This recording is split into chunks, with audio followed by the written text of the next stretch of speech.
And what you guys got off to such a strong start? I mean, what did you feel like happened, and what do you think the difference was in kind of the last 30 minutes? Most definitely we did get off to a good start, but I think when they made their run, we just ended up to start off getting lackadaisical. We really didn't know how to respond at the moment when they came on their run. And it seemed like, I don't know exactly what's happening in the games, but it seems like that's the most zone you guys have seen. You think you just kind of fell in love with the outside looks you were getting?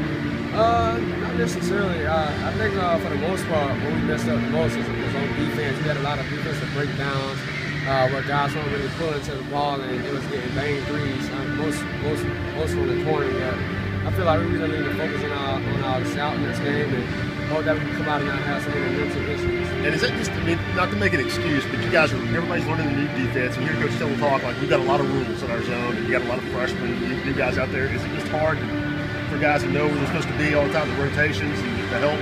No, I don't think it's hard, especially now that we've been doing this for a couple of months. I just feel like I said, even myself, I feel like we wasn't really mentally ready today. We came out and started from warm-ups, man.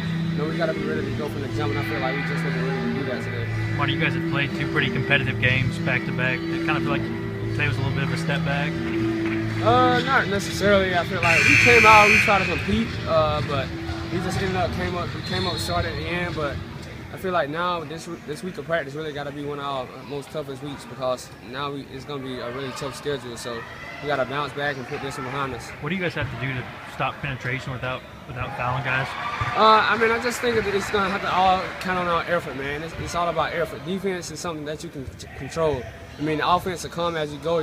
Once you start speeding people up on defense, creating turnovers, the offense will come. Once we put in that effort, everybody want to guard, I feel like we could be very successful in our defense. You guys knew the zone was going to come. They played that before, and it kind of seemed to throw you guys off a little bit. Were you guys ready for it, or what made it so tough to kind of adapt to? We working on zone a lot of practice, because it's going to be a lot of teams that try to make us get buckets the hard way, but I feel like we really did a good job today at the end. It's kind of getting into their zone, penetrating.